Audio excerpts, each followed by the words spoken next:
Hello friends, आप सभी का स्वागत है ईआरएफ फिजिक्स क्लासेस में। जितने भी ऑनलाइन जुड़े रहे हैं, जुड़ चुके हैं, सबको वेलकम है ईआरएफ फिजिक्स क्लासेस में। आज हम लोग नए टॉपिक की बात करेंगे। तब से आप धीरे धीरे सभी लोग जुड़िए। 1-2 मिनट में हम लोग अपना टॉपिक स्टार्ट कर देंगे। टॉपिक पढ़ाने से पहले कुछ पीछे वाले चीज बताना चाह रहे हैं, तब से बहुत लोग जुड़ जाएंगे इस ऑनलाइन क्लास में। तो हम आज बात करेंगे चुंबकीय फ्लक्स। चुंबकीय फ्लक्स है क्या? चुंबकीय फ्लक्स बताने से पहले हम कुछ इसी पर आधारित दूसरा टॉपिक बताने जा रहे हैं। सबसे पहले चुंबकीय फ्लक्स यहाँ पे लिखा हुआ है। अगर चुंबक के जगह पर अगर विद्युत अगर कर दे तो क्या हो जाएगा? विद्युत फ्लक्स हो जाएगा। और जैसे कि आप लोग विद्युत फ्लक्स के बारे में पढ़े हुए हैं, शायद कुछ लोग को याद होगा और कुछ लोग को नहीं भी याद होगा, तो कोई बात नहीं है, हम फिर से इसको रिवीजन कर ले रहे हैं। तब से बहुत लोग जुड़ जाएंगे तो हम लोग चुंबकीय फ्लक्स की बात करने लगेंगे। तो विद्युत फ्लक्स है क्या? विद्युत फ्लक्स के बारे में पढ़ चुके हैं। जिस तरह से हम लोग विद्युत फ्लक्स पढ़े हैं, ठीक उसी तरह से चुंबकीय फ्लक्स है। सिर्फ थोड़ा सा चेंज है। क्या? यहाँ पर चुंबक है और वहां पर विद्युत था। यही दोनों में फर्क है। एक और फर्क आपको बताना चाहेंगे। जो विद्युत फ्लक्स था, जो विद्युत रेखाएं थी, वो विद्युत रेखाएं वो वक्र नहीं होती थी। विद्युत रेखाएं जो होती थी वक्र नहीं होती थी, सीधी होती थी, ओपन होती थी, खुली होती थी। ये वक्र रेखाएं बंद होती है। जो चुंबकीय बल रेखाएं होती है, ये वक्र रेखाएं बंद होती है। ये अंतर है। तो बात कर रहे हैं सबसे पहले विद्युत फ्लक्स का। विद्युत फ्लक्स किसे कहते हैं? किसी भी पृष्ठ से होकर गुजरने वाली विद्युत बल रेखाओं की कुल संख्या को उस पृष्ठ से बद्ध हम विद्युत फ्लक्स कह देते हैं। ध्यान से समझिएगा।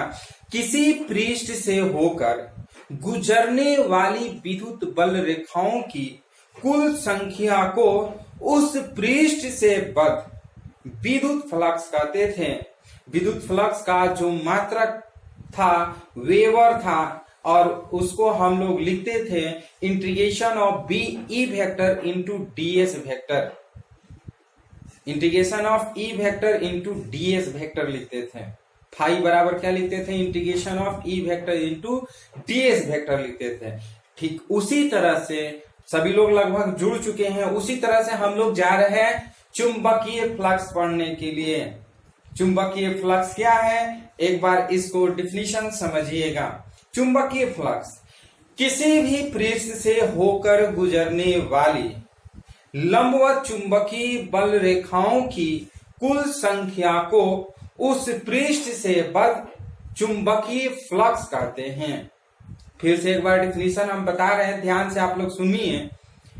किसी पृष्ठ से गुजरने वाली लंबवत गुजरने वाली चुंबकीय बल रेखाओं की कुल संख्या को हम चुंबकीय फ्लक्स कहते हैं। चुंबकीय फ्लक्स को फाई से डिनोट करते हैं। फाई तो आप लोग जानते हैं, फाई से डिनोट करते हैं। चुंबकीय फ्लक्स को हम क्या चीज से डिनोट करते हैं? फाई से डिनोट करते हैं। तो फाई बराबर हम लिखेंगे ई, यहां पर बी लिखेंगे B vector into D S vector. ध्यान से समझिएगा। Phi vector is equal to B vector into D S vector कहेंगे। फाई क्या है? तो चुंबकीय फ्लक्स है। मीन्स चुंबकीय फ्लक्स को अगर प्रदर्शित करना हो तो फाई से डिनोट करते हैं। बी क्या है? तो चुंबकीय क्षेत्र है। डीएस क्या है? तो कोई भी पृष्ठ का क्षेत्रफल है। तो एक बार फिर से बताना चाहेंगे, चुंबकीय फ्लक्स क्या है? किसी पृष्ठ से लंबवत गुजरने वाली कुल विद्युत बल रेखाओं चुंबकीय बल रेखाओं की संख्या को कुल चुंबकीय बल रेखाओं की संख्या को उस पृष्ठ से बद्ध चुंबकीय फ्लक्स कहते हैं। इसे फाई से निरूपित करते हैं, अर्थात फाई बराबर B vector into DS vector.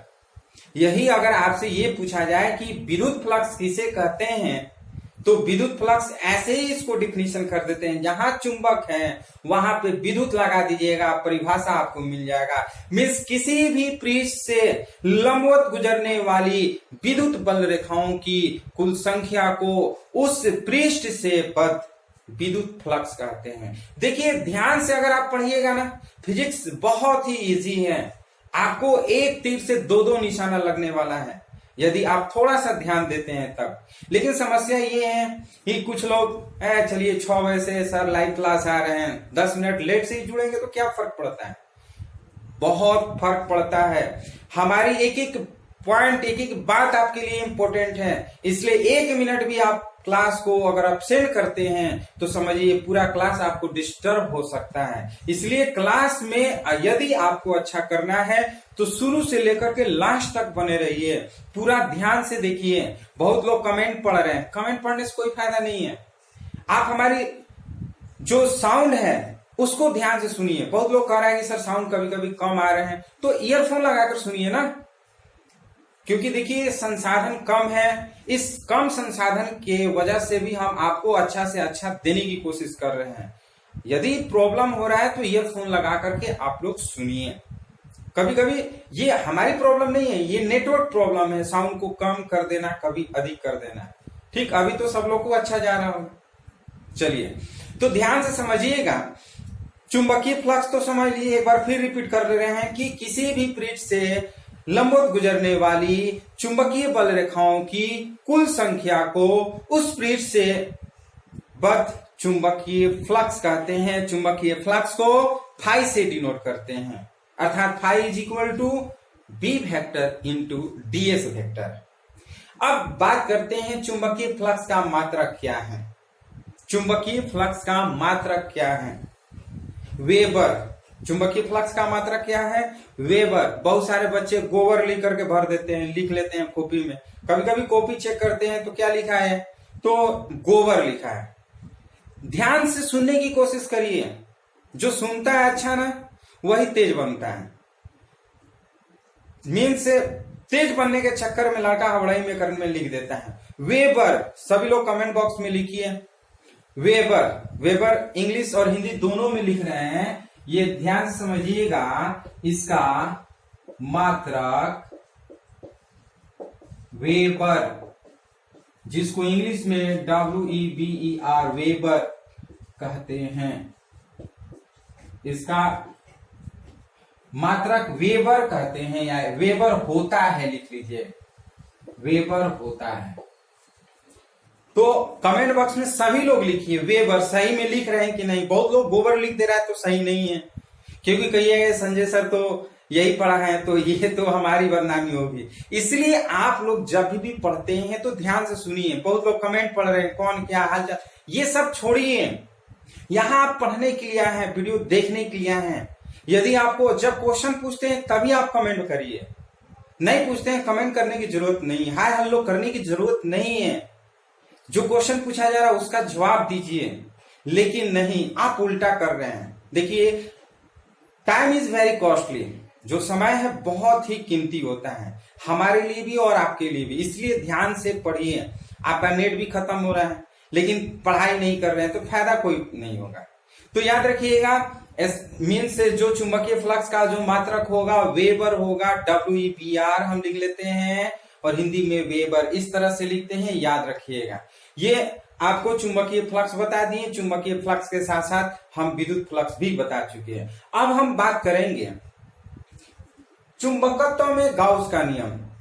चुंबकत्व में गाउस का नियम, इसको हम हट जा रहे हैं, 1 मिनट में स्क्रीनशॉट ले लीजिए। चलिए ले लिए होंगे स्क्रीनशॉट। तो चुंबकत्व में गाउस का नियम क्या है? चुंबकत्व में गाउस का नियम क्या है? ध्यान से समझिए। ऊपर हम मिटाने जा रहे हैं, इसके बाद ये टॉपिक समझाएंगे, इसीलिए हम आपको बोले स्क्रीनशॉट लीजिए, क्योंकि स्क्रीनशॉट लेने के लिए ज्यादा टाइम नहीं देंगे। आप कमेंट पढ़िएगा तो आपको टाइम मिलेगा नहीं, इसलिए हमारी बात को ध्यान से समझिए क्या कहना चाहते हैं। देखिए चुंबकत्व में गाउस का नियम क्या है। जिस तरह से हम लोग विद्युत में गाउस का नियम पढ़ चुके हैं, उसी तरह से चुंबकत्व में गाउस का नियम है। ये क्या बना रहे हैं बताइए, सभी लोग बताइए क्या बना रहे हैं, कमेंट करिए फटाफट। ये क्या बनाए हैं बताइए।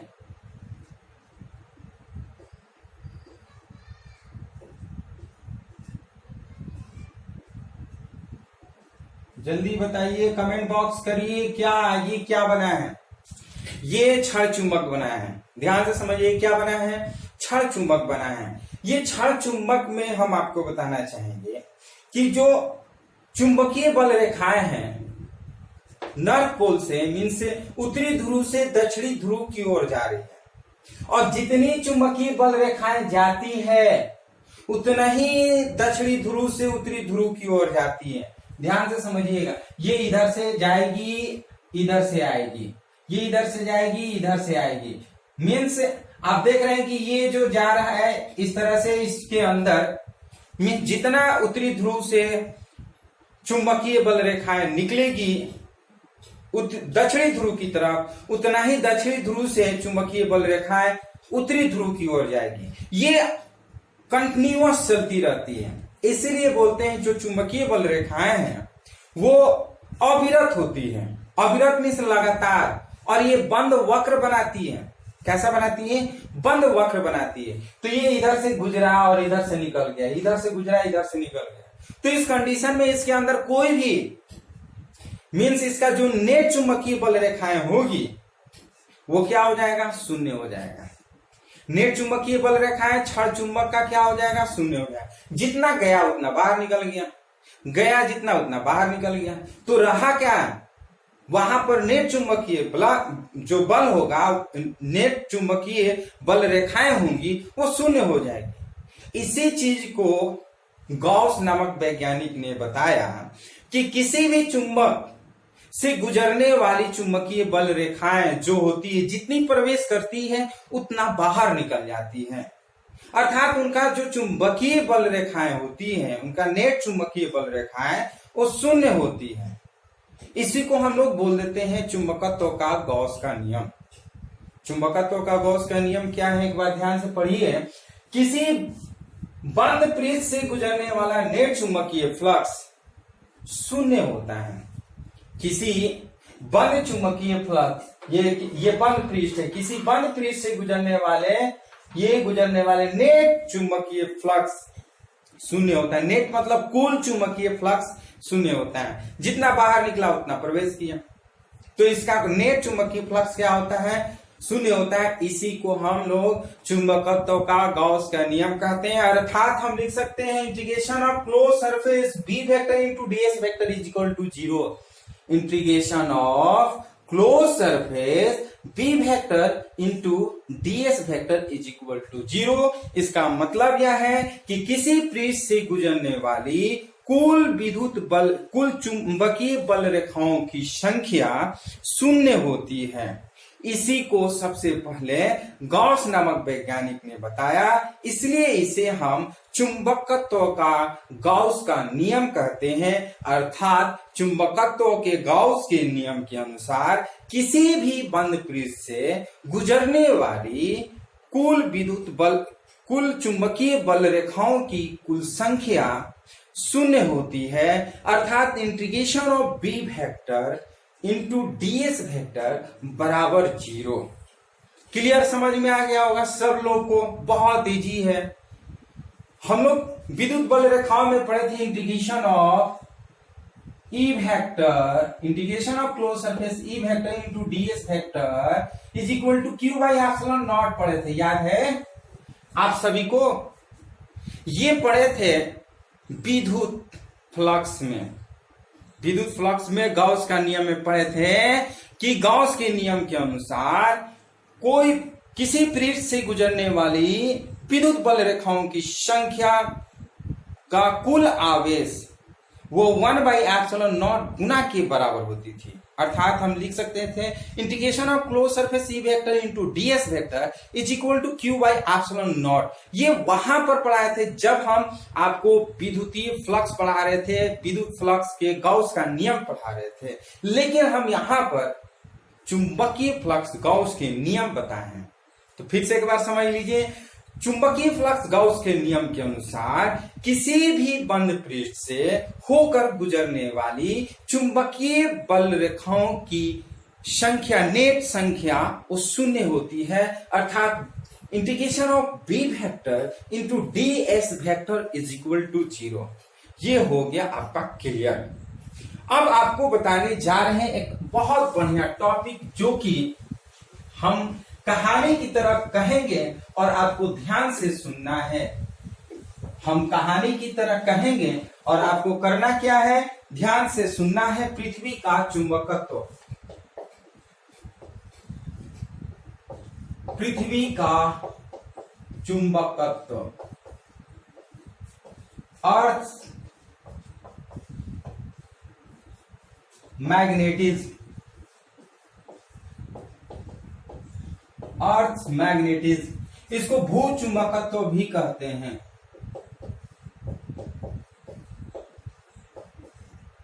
भू मतलब होता है अर्थ और ये तो चुंबक होता है मैग्नेट।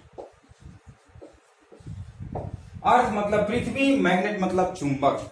ध्यान से समझिएगा, भू चुंबकत्व है क्या या पृथ्वी का चुंबकत्व है क्या, ये आप लेक्चर सुनिएगा, लिखना कुछ नहीं है, इसको सिर्फ और सिर्फ समझना है। ध्यान से समझिएगा। सन 1600 ईस्वी में, कब? सन 1600 ईस्वी में विलियम गिलबर्ट्स, नाम ये लिख दे रहे हैं ताकि आपको भी याद रहे। सन 1600 ईस्वी में विलियम गिलबर्ट, ध्यान से समझिएगा, विलियम गिलबर्ट। सन 1600 ईस्वी में विलियम गिलबर्ट ने यह सुझाव दिया कि जो पृथ्वी है एक चुंबकत्व की भांति व्यवहार करती है। ध्यान से सुनिएगा, सिर्फ लेक्चर देंगे। सबसे पहले पृथ्वी एक चुंबकत्व है किसने बताया? तो हम विलियम गिलबर्ट का नाम लेते हैं। कब बताया? तो 1600 ईस्वी में बताया। तो सन 1600 ईस्वी में विलियम गिलबर्ट ने बताया कि पृथ्वी एक स्वयं में बहुत बड़ा चुंबक है। तो कोई भी तो ऐसी नहीं बताएगा, कुछ ना कुछ तथ्य प्रदर्शित करेगा, तभी वो बताएगा कि नहीं भाई ये चुंबक की तरह व्यवहार करता है, चुंबक की तरह व्यवहार करता है। तो उन्होंने बताया कि सन 1600 में बताया कि पृथ्वी एक चुंबकत्व की भांति व्यवहार करता है। वो कुछ तथ्य बताएं, उस तथ्यों पर पुष्टि किया कि नहीं पृथ्वी एक चुंबकत्व की तरह व्यवहार करता है। सबसे पहला उन्होंने बताया कि किसी भी क्षण चुंबक को स्वतंत्रता पूर्वक लटका देते हैं, किसी भी क्षण चुंबक को स्वतंत्रता पूर्वक लटका देते हैं तो वो हमेशा पृथ्वी के भौगोलिक दिशा में उत्तर और दक्षिण दिशा में आकर के रुक जाती है। ऐसा इसलिए होता है कि पृथ्वी के अंदर कुछ ना कुछ चुंबक होगा जिसके वजह से पृथ्वी इसको अपनी ओर उत्तर और दक्षिण दिशा में आकर के रोक देती है। उन्होंने ये अपना तर्क प्रस्तुत किया। इसके बाद कुछ साइंटिस्ट ने बोला कि ना ऐसा कुछ नहीं है। फिर दूसरा तर्क उन्होंने दिया कि जो चुंबक है मीन्स जो रड है, लोहा है, आयरन है, यदि धरती के अंदर गाड़ दिया जाए, यदि मीन्स छड़ को धरती के अंदर कुछ दिनों तक गाड़ दिया जाए तो ये जो छड़ है चुंबक बन जाता है, ये जो छड़ है चुंबक बन जाता है। ऐसा इसलिए क्योंकि पृथ्वी एक स्वयं में बहुत बड़ा चुंबक है। पृथ्वी स्वयं में एक बहुत बड़ा चुंबक है, इसलिए जब हम किसी छड़ को गाड़ते हैं तो वो चुंबक बन जाता है। ये कथन विलियम गिलबर्ट का है। इस कथन को सारे साइंटिस्ट बोलेंगे ना ऐसा कुछ, तो उन्होंने बता दिया कि जब छड़ को गाड़ते हैं तो ये चुंबक की तरफ चुंबक बन जाता है। ऐसा इसलिए कि पृथ्वी के अंदर कोई बहुत बड़ा चुंबक है, जिसके कारण ये चुंबक के साथ रहने में ये चुंबक बन जाता है। तीसरा कारण बताया कि यदि हम ये देखिए, अब पृथ्वी है, ये नॉर्थ पोल और साउथ पोल, इसके बीच में इस तरह से अगर हम किसी भी छड़ चुंबक को रखते हैं तो इसका जो साउथ पोल और ये नॉर्थ पोल, ध्यान से समझिएगा, ये नॉर्थ पोल भौगोलिक पृथ्वी के भौगोलिक दिशा के दक्षिण ध्रुव की ओर होता है और छड़ चुंबक का दक्षिणी ध्रुव पृथ्वी के उत्तरी ध्रुव के ओर रहता है। तो इसके जब हम इस तरह से चुंबकीय बल रेखाएं खींचते हैं, जब पृथ्वी का चुंबकीय बल रेखाएं खींचते हैं तो एक ऐसा बिंदु मिलता है जहां पर चुंबकीय जो होता है वो वहां पर शून्य होता है, मीन्स उदासीन हो जाता है। ये उदासीन किस लिए होता है? क्योंकि ये छड़ चुंबक का अपना पावर होगा, पृथ्वी का अपना पावर होगा, दोनों एक दूसरे को अपोज करेंगे, मीन्स एक दूसरे को और खींचेंगे, तो उसके बीच का बिंदु जो होगा उदासीन बिंदु कहला जाता है। तो उन्होंने ये तर्क दिया। तो इस तरह से विलियम गिलबर्ट का जो तर्क था कि जब कंपास को हम स्वतंत्र रूप से लटकाते हैं तो वो चुंबक की भांति व्यवहार करने लगती है। जब हम किसी छड़ को अगर हम धरती के अंदर गाड़ते हैं तो कुछ दिनों के बाद वो चुंबक बन जाता है, या फिर हम किसी छड़ चुंबक को हम इस तरह से हम रखते हैं, कुछ रखते हैं तो उसके अंदर एक उदासीन बिंदु मिल जाती, दो उदासीन बिंदु मिल जाती है। तो वो अपना तर्क प्रस्तुत किए, जिसके बाद बहुत सारे वैज्ञानिकों ने बोला कि नहीं, ऐसा कुछ नहीं है, जो पृथ्वी के अंदर चुंबकत्व है इसका तो कुछ और कारण है। ये कारणों को नकार दिया बहुत सारे वैज्ञानिकों ने, और काटने के साथ वो सारे वैज्ञानिक ने बोला यदि ऐसा अगर होता, पृथ्वी के अंदर बहुत बड़ा चुंबक होता, तो पृथ्वी के अंदर बहुत ज्यादा अधिक तापमान है, उस तापमान के कारण कोई भी चुंबक नष्ट हो जाएगा। जैसे हम लोग पढ़े थे ना कि यदि किसी चुंबकीय पावर को खत्म करना है उसको गर्म कर दीजिए, यदि उसको गर्म कर देते हैं तो उसका चुंबकीय पावर क्या हो जाएगा? खत्म हो जाएगा। तो ठीक उसी तरह से बहुत सारे वैज्ञानिक ने यह तर्क प्रस्तुत किया कि जब हम किसी भी छड़ को अगर अगर धरती के अंदर, पृथ्वी के अंदर अगर कोई चुंबक होता तो पृथ्वी के गर्म के कारण वो नष्ट हो जाता है। तो दूसरा कारण उन्होंने बताया कि यदि, तो पृथ्वी पर चुंबकत्व के कारण क्या है, वो तो हटा दिए उनका बात कि भाई ऐसा कुछ नहीं है। तो पृथ्वी के चुंबकत्व के कारण क्या है? तो इसके पीछे भी बहुत सारे वैज्ञानिकों ने बताया कि सबसे पहले उन्होंने बताया कि पृथ्वी के भीतर कोई चुंबक है तो वो जो पृथ्वी है, पृथ्वी का जो ध्रुव है, उत्तरी ध्रुव और दक्षिणी ध्रुव स्थिर रहता है, वो घूमता नहीं। आप देखते होंगे बार मैग्नेट छड़ चुंबक का जो उत्तरी और दक्षिणी ध्रुव है वो स्थिर रहता है, वो घूमता नहीं है। तो उन्होंने बताया कि यदि ऐसा रहता तो वो घूमता नहीं, पृथ्वी तो घूमती है, अपने अक्ष पे घूमती रहती है। तो उन्होंने कहा दिया कि ऐसा कुछ नहीं है। फिर उन्होंने बताया पृथ्वी के अंदर इतना अधिक तापमान है कि कोई भी चुंबक उसके अंदर नहीं रह सकता है, वो नष्ट हो सकता है। तो सवाल ये है कि पृथ्वी के चुंबकत्व के बारे में हम कैसे कह सकते हैं? तो आपको बताना चाहेंगे कि अभी तक ऐसे कोई साइंटिस्ट नहीं है कि कोई ऐसा प्रमाण दे दे कि पृथ्वी के अंदर ये चुंबकत्व है वो किस कारण है। आखिर क्या कारण है कि पृथ्वी के अंदर ऐसा चुंबकत्व है? बहुत सारे ने बताया कि जो पृथ्वी है, पृथ्वी के ऊपर आयनीकरण है।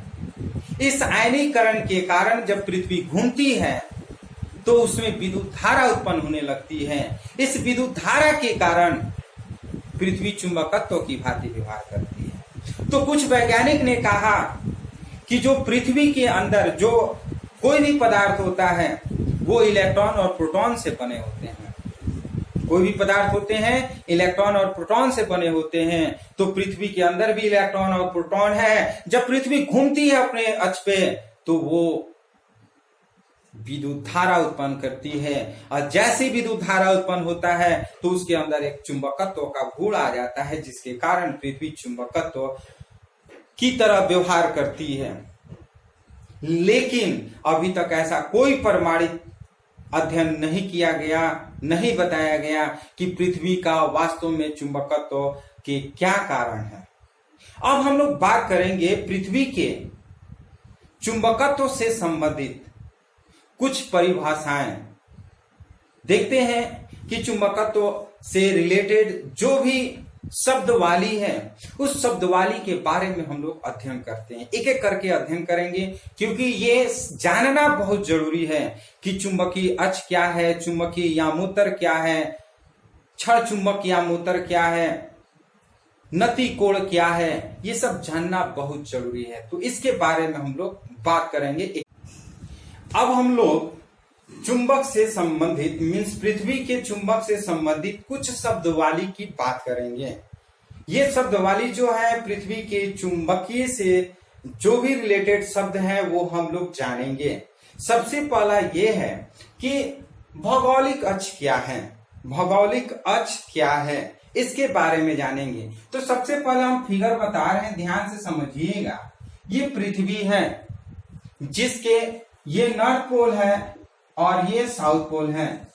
पृथ्वी के नॉर्थ पोल और साउथ पोल, यदि पृथ्वी के नॉर्थ पोल और साउथ पोल के जो चुंबकीय रेखाएं हैं जो एक दूसरे को मिलाती हैं, तो उस चुंबकीय रेखाएं के एक अक्ष को हम लोग पृथ्वी का भौगोलिक अक्ष कह देते हैं। अर्थात हम कहेंगे पृथ्वी के भौगोलिक उत्तर ध्रुव, ये उत्तर ध्रुव है, एवं भौगोलिक दक्षिणी ध्रुव को मिलाने वाली रेखा भौगोलिक अक्ष कहलाती है।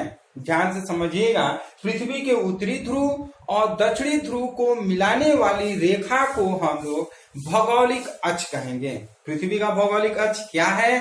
तो सिंपल कहेंगे पृथ्वी के उत्तरी ध्रुव और दक्षिणी ध्रुव को मिलाने वाली रेखा को हम लोग क्या कहेंगे? भौगोलिक अक्ष कहेंगे। अब सेकेंड क्वेश्चन ये है, भौगोलिक नीरज किसे कहते हैं? तो अक्ष के लंबवत तल में पृथ्वी की सतह पर खींचा गया वह महत्तम वृत्त जो पृथ्वी को दो अर्धगोलों में विभाजित कर देता है, उस तल को ही हम भौगोलिक नीरज कहते हैं। जैसे ये पृथ्वी को दो बराबर भागों में बांट दिया, एक ऊपर और एक नीचे, तो पृथ्वी का हम कहेंगे भौगोलिक अक्ष के लंबवत, ये भौगोलिक अक्ष है, इसके लंबवत तल में पृथ्वी की वह महत्तम रेखाएं जो पृथ्वी की दो बराबर भागों में विभाजित कर देती है, उसी को हम लोग भौगोलिक नीरज कह देते हैं। तीसरा पॉइंट ये है कि भौगोलिक यामोत्तर किसे कहेंगे? भौगोलिक यामोत्तर किसे कहेंगे? तो कहेंगे किसी भी स्थान पर भौगोलिक उत्तर व भौगोलिक दक्षिण को मिलाने वाली रेखा में होकर गुजरने वाला लंबवत तल, इस लंबवत तल को गुजरने वाला लंबवत तल भौगोलिक यामोत्तर कहलाता है। ये इसके इस तरह से बने हुए रहते हैं, ये बने हुए रहते हैं इस तरह से, ये भौगोलिक यामोत्तर है।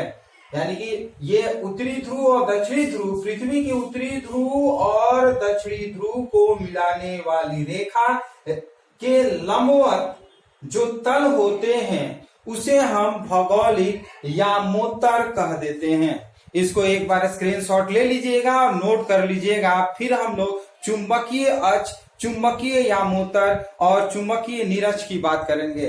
इसको स्क्रीनशॉट ले लीजिए। चलिए स्क्रीनशॉट ले लिए होंगे। अब हम लोग बात करेंगे, जिस तरह से हम लोग भौगोलिक अक्ष की बात किए थे उसी तरह से हम लोग क्या करेंगे, चुंबकीय अक्ष की बात करेंगे। ध्यान से समझिएगा। चुंबकीय अक्ष ये 4th पॉइंट है।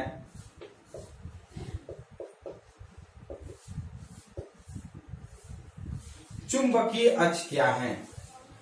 ये हम कहेंगे कि जो चुंबक के उत्तरी ध्रुव और दक्षिणी ध्रुव को मिलाने वाली रेखा को पृथ्वी, चुंबक के उत्तरी ध्रुव और दक्षिणी ध्रुव को मिलाने वाली रेखा को हम क्या कहेंगे, चुंबकीय अक्ष कहेंगे।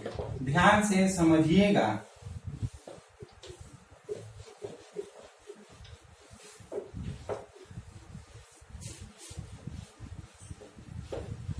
चुंबकीय अक्ष,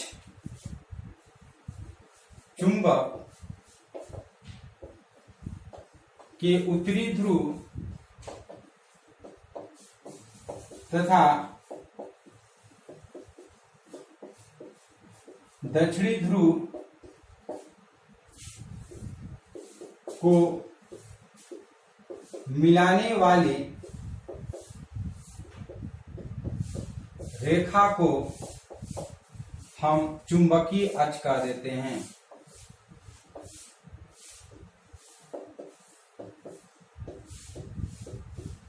ध्यान से समझिएगा, चुंबकीय अक्ष किसे कहेंगे? पृथ्वी, चुंबक के जो उत्तरी ध्रुव और दक्षिणी ध्रुव को मिलाने वाली जो रेखा होती है उसी को हम लोग चुंबकीय अक्ष कह देते हैं। जैसे मान लेते हैं ये पृथ्वी था, इस पृथ्वी के नॉर्थ और ये साउथ, ये जो है ये क्षण चुंबक है, ये आपका साउथ, ये हो जाता है नॉर्थ।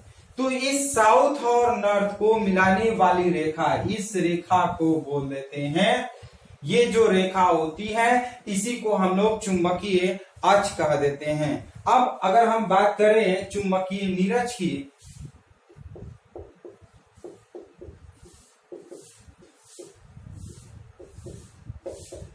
जिस तरह से हमारा भौगोलिक नीरज था उसी तरह से हमारा चुंबकीय नीरज है। यानी कि हम कह सकते हैं जिन स्थानों पर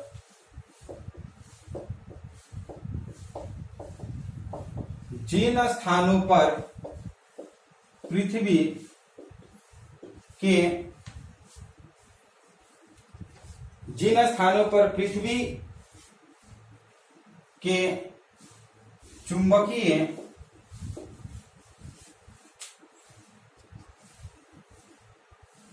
जिन स्थानों पर चुंबकीय सुई की सतह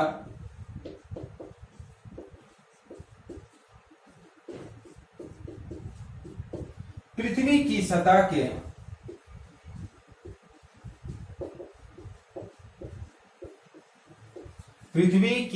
सतह के समानांतर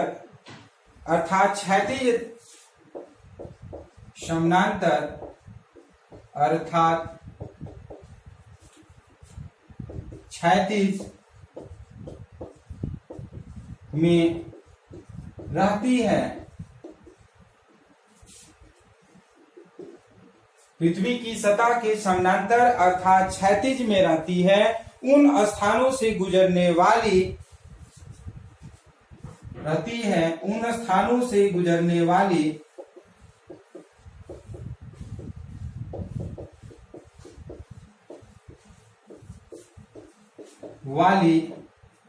चुंबकीय रेखा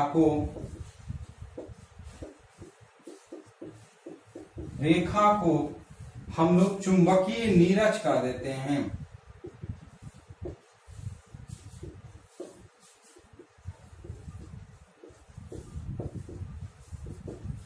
ध्यान से समझिएगा। ये क्या होता है कि जो चुंबक होता है ये चुंबक है, और ये चुंबक जो होता है इसके जो हम कह सकते हैं कि ये जो हम चुंबकीय भौगोलिक नीरज है, इस भौगोलिक नीरज को जब ये चुंबकीय रेखाएं इस तरह से काटती हैं, जो कि चुंबकीय जो रेखा होता है उस चुंबकीय रेखा को हम लोग चुंबकीय नीरज के रूप में जानते हैं। यानी कि जिन स्थानों पर चुंबकीय सुई, ये जो बार मैग्नेट है एज इस चुंबकीय सुई है, जिन स्थानों पर चुंबकीय सुई पृथ्वी के सतह के समानांतर, ये पृथ्वी है इसके सतह के समानांतर जब ये रहेगी अर्थात क्षैतिज में रहती है, तो उससे गुजरने वाली जो चुंबकीय बल रेखाएं होंगी उसे हम चुंबकीय अक्ष के रूप में जानते हैं। अब बात करेंगे चुंबकीय यामोत्तर किसे कहते हैं। ध्यान से समझिएगा, किसी स्थान पर चुंबकीय का उत्तरी ध्रुव चुंबकीय यामोत्तर,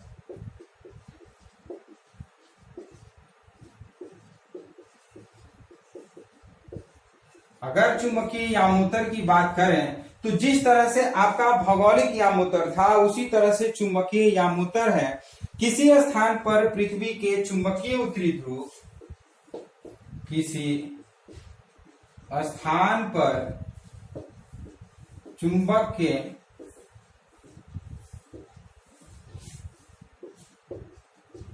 उत्तरी ध्रुव व दक्षिणी ध्रुव, चुंबक की उत्तरी ध्रुव व दक्षिणी ध्रुव को मिलाने वाली रेखा, उत्तरी ध्रुव व दक्षिणी ध्रुव को मिलाने वाली रेखा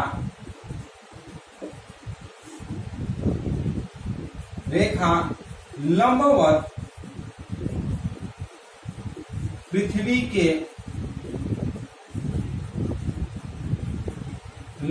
पृथ्वी के सतह से मिलती है तो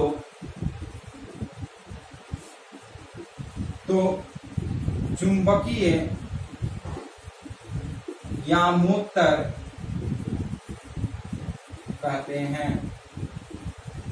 ध्यान से समझिएगा चुंबकीय यामोत्तर क्या है। जब चुंबक के उत्तरी ध्रुव और दक्षिणी ध्रुव को मिलाने वाली जो लंबवत रेखा है वो पृथ्वी के सतह से अगर मिलती है तो उसे हम चुंबकीय यामोत्तर कहते हैं। चुंबकीय यामोत्तर जिस तरह से हमारा भौगोलिक यामोत्तर था उसी तरह से चुंबकीय यामोत्तर है। इसको स्क्रीनशॉट ले लीजिए। उसके बाद 3 थोड़ा छोटा छोटा पॉइंट है जो कि बहुत इंपॉर्टेंट है, वो हम लोग पढ़ेंगे। इसको स्क्रीनशॉट ले लीजिए।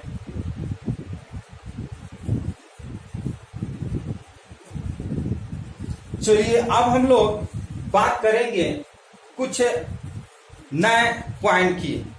ये आप लोग स्क्रीनशॉट ले लिए। अब हम लोग दिक्पात कोण की बात करेंगे। ये जो कोण है बहुत इंपॉर्टेंट है। इस पे हम लोग नेक्स्ट वीडियो पे हम लोग बहुत सारे न्यूमेरिकल बनाएंगे। दिक्पात कोण, नति कोण, एग्जाम में भी कभी कभी आता है डेफिनेशन के रूप में, दिक्पात कोण किसे कहते हैं, नति कोण किसे कहते हैं। तो ये अभी तक जो टॉपिक पढ़े हैं उसमें सबसे इंपॉर्टेंट जो है वो ये है कि दिक्पात कोण किसे कहते हैं। ध्यान से समझिए दिक्पात कोण किसे कहते हैं। चुंबकीय यामोत्तर और भौगोलिक यामोत्तर, यहाँ पे देखिए भौगोलिक यामोत्तर, ये भौगोलिक यामोत्तर है। किसी स्थान पर चुंबकीय यामोत्तर तथा भौगोलिक यामोत्तर के बीच बना जो कोण होता है उसे हम दिक्पात कोण कहते हैं। ध्यान से समझिएगा दिक्पात कोण किसे कहेंगे। किसी स्थान पर भौगोलिक या चुंबकीय यामोत्तर तथा भौगोलिक यामोत्तर के बीच में जो कोण बनता है उस कोण को हम लोग दिक्पात कोण कहते हैं। दिक्पात कोण को हम लोग अल्फा से प्रदर्शित करते हैं और अल्फा का मान जो होता है भिन्न भिन्न स्थानों पर भिन्न भिन्न होता है। याद रखिएगा दिक्पात कोण किसे कहते हैं। किसी स्थान पर चुंबकीय यामोत्तर और भौगोलिक यामोत्तर के बीच में बना कोण हम दिक्पात कोण कहते हैं। दिक्पात कोण को अल्फा से प्रदर्शित करते हैं और अल्फा का मान भिन्न भिन्न स्थानों पर अलग अलग होता है। इसको आप यहाँ फिगर के माध्यम से समझिएगा। एक हमारा भौगोलिक चुंबकीय यामोत्तर ये OPQR जो देख रहे हैं ये चुंबकीय यामोत्तर है, क्योंकि ये नॉर्थ पोल साउथ पोल, इसको हम अगर किसी रस्से से मतलब लटका दिए हैं स्वतंत्र रूप से, तो ये नॉर्थ पोल साउथ पोल के रूप में हो गया। तो ये OPQR जो है वो चुंबकीय यामोत्तर है, और इस चुंबकीय यामोत्तर ये OP हो गया, और भौगोलिक यामोत्तर ये हमारा OLMR हो गया। इस दोनों के बीच में जो अल्फा कोण बन रहा है, इस अल्फा कोण को हम लोग दिक्पात कोण कह देते हैं। ध्यान से समझिएगा, चुंबकीय यामोत्तर और भौगोलिक यामोत्तर, ये OPQR जो है वो चुंबकीय यामोत्तर है, और जो OLM देख रहे हैं R, ये जो है भौगोलिक यामोत्तर है। दोनों के बीच में जो कोण अल्फा बन रहा है, इस अल्फा कोण को हम लोग दिक्पात कोण कहते हैं। दिक्पात कोण को अल्फा से प्रदर्शित करते हैं। इसका मान भिन्न भिन्न जगहों पर भिन्न भिन्न होता है। अब बात करते हैं जो कि बहुत इंपॉर्टेंट है, नति कोण अथवा नमन कोण। नति कोण अथवा नमन कोण किसे कहते हैं? एंगल ऑफ डीप जिसको बोलते हैं। तो नति कोण वह कोण है जो चुंबकीय पृथ्वी के चुंबकीय क्षेत्र, ये पृथ्वी के चुंबकीय क्षेत्र B जो है पृथ्वी के चुंबकीय क्षेत्र की क्षैतिज दिशा के साथ, ये BH का मतलब क्षैतिज दिशा, पृथ्वी के चुंबकीय क्षेत्र और क्षैतिज दिशा के साथ जो कोण बन रहा है, इस कोण को हम लोग नति कोण कह देते हैं या नमन कोण कहते हैं, जिसको हम लोग थीटा से डिनोट करते हैं। ध्यान से समझिएगा, ये पृथ्वी के जो चुंबकीय क्षेत्र होता है, पृथ्वी के चुंबकीय क्षेत्र और पृथ्वी के हॉरिजॉन्टल क्षैतिज घटक के बीच का जो बना कोण होता है, उस कोण को हम लोग नमन कोण या नति कोण कहते हैं। इसे हम लोग थीटा से प्रदर्शित करेंगे। ये थीटा, ये आप देख रहे हैं, ये नमन कोण है और नति कोण। इसमें हम लोग बहुत सारा न्यूमेरिकल नेक्स्ट वीडियो में पढ़ेंगे, जब नति कोण और नमन कोण दोनों के बीच में संबंध स्थापित करेंगे, तो इसके बीच में हम लोग बहुत सारा न्यूमेरिकल बनाएंगे नेक्स्ट वीडियो में। तो ये था आपका। अब हम लोग ये सारे टॉपिक को ब्रीफली आप इस फिगर के माध्यम से देख सकते हैं, इसको आप समझ सकते हैं। ये आपका पृथ्वी है, इस पृथ्वी में कोई हमारा नॉर्थ और साउथ एक क्षण चुंबक रखा हुआ है। अब यहाँ पर देखिए कि y डैश जो मिल रहा है, ये पृथ्वी का चुंबकीय अक्ष कहलाता है। जब पृथ्वी के नॉर्थ पोल और साउथ पोल को एक साथ मिलाते हैं तो उसे हम चुंबक का चुंबकीय अक्ष बोल देते हैं। यदि हम पृथ्वी के उत्तरी ध्रुव और दक्षिणी ध्रुव को मिलाते हैं तो वो हम पृथ्वी का भौगोलिक अक्ष बोल देते हैं। और नीरज, भौगोलिक नीरज का मतलब हुआ कि जब पृथ्वी को एक ऐसी हम चुंबकीय रेखा से दो बराबर भागों में बांट देते हैं, जो महत्तम भाग होता है, उस महत्तम भाग को ही हम लोग भौगोलिक नीरज कह देते हैं। यदि चुंबकीय नीरज की बात करते हैं तो आप देख सकते हैं चुंबकीय नीरज यानी कि जो चुंबक के जो चुंबकीय बल रेखाएं होती हैं, चुंबक को ऐसे दो भागों में बांट देते हैं। जो चुंबक जो होता है अधिकतम दोनों का मान होता है, तो उस रेखा को मीन्स उस चुंबकीय तल के तहत उसको हम लोग बोल देते हैं चुंबकीय नीरज बोल देते हैं। अब चुंबकीय यामोत्तर की बात करेंगे तो चुंबकीय यामोत्तर का मतलब हुआ कि जब पृथ्वी के उत्तरी ध्रुव मीन्स चुंबकीय यामोत्तर की बात कर रहे हैं तो चुंबक के उत्तरी ध्रुव और दक्षिणी ध्रुव को मिलाने वाली वैसी रेखा जो पृथ्वी तल के लंबवत गुजरती है, तो वैसी तल पर गुजरने वाली रेखा को हम चुंबकीय यामोत्तर कह देते हैं। यदि हम भौगोलिक यामोत्तर की बात करेंगे तो वो चुंबकीय के उत्तरी ध्रुव और दक्षिणी ध्रुव को मिलाने वाली लंबवत रेखा को हम लोग मीन्स विद्युत पृथ्वी का हम लोग बोल देते हैं यामोत्तर यानी कि भौगोलिक यामोत्तर। तो इस तरह से ये सब टॉपिक था, ये बहुत इंपॉर्टेंट था। ये आपका नति कोण और नमन कोण ये बहुत इंपॉर्टेंट था, और ये आपका दिक्पात कोण, इसको याद रखिएगा क्योंकि नति कोण और नमन कोण से हम लोग कुछ न्यूमेरिकल नेक्स्ट वीडियो में पढ़ेंगे। इसमें बहुत सारा टॉपिक हो गया, तो फिर हम लोग इसी तरह से नए टॉपिक के साथ नए वीडियो में फिर मिलेंगे। तब तक के लिए धन्यवाद। और यदि आपको इस वीडियो में पसंद है सारे टॉपिक तो जरूर लाइक शेयर कमेंट करिए। और यदि आप नए व्यूअर हैं तो इस चैनल को सब्सक्राइब करिए, क्योंकि आने वाले समय में हम लोग बहुत सारे क्वेश्चन, ऑब्जेक्टिव क्वेश्चन का प्रैक्टिस सेट भी करने वाले हैं। तो यदि आप अभी से जुड़े रहिएगा तो आपका मीन्स जो भी हम वीडियो अपलोड करेंगे या फिर ऑनलाइन लाइव क्लासेस में होंगे तो तुरंत आपके पास नोटिफिकेशन पहुंच जाएगा। तो हिंदी मीडियम वाले 6 से 7 आप लोग पढ़िए और इंग्लिश मीडियम वाले 7 से 8 पढ़ेंगे। तो ये लाइव क्लासेस ऐसा नहीं कि गड़बड़ हो जाए। आप लोग हमेशा देख रहे हैं कि कुछ बच्चे हिंदी मीडियम वाले 7 से 8 में भी मीन्स इंतजार कर रहे हैं, ऐसा नहीं होना चाहिए। तो आप अपने टाइम में पढ़िए, देखिए, दोनों पसंद है तो दोनों देखिए। इसके लिए कोई बाउंडेशन नहीं है, आप फ्रीडम है। और इस तरह से इसको लाइक शेयर कमेंट जरूर करिए। तो फिर हम लोग नए टॉपिक के साथ नए वीडियो मिलते हैं, तब तक के लिए धन्यवाद।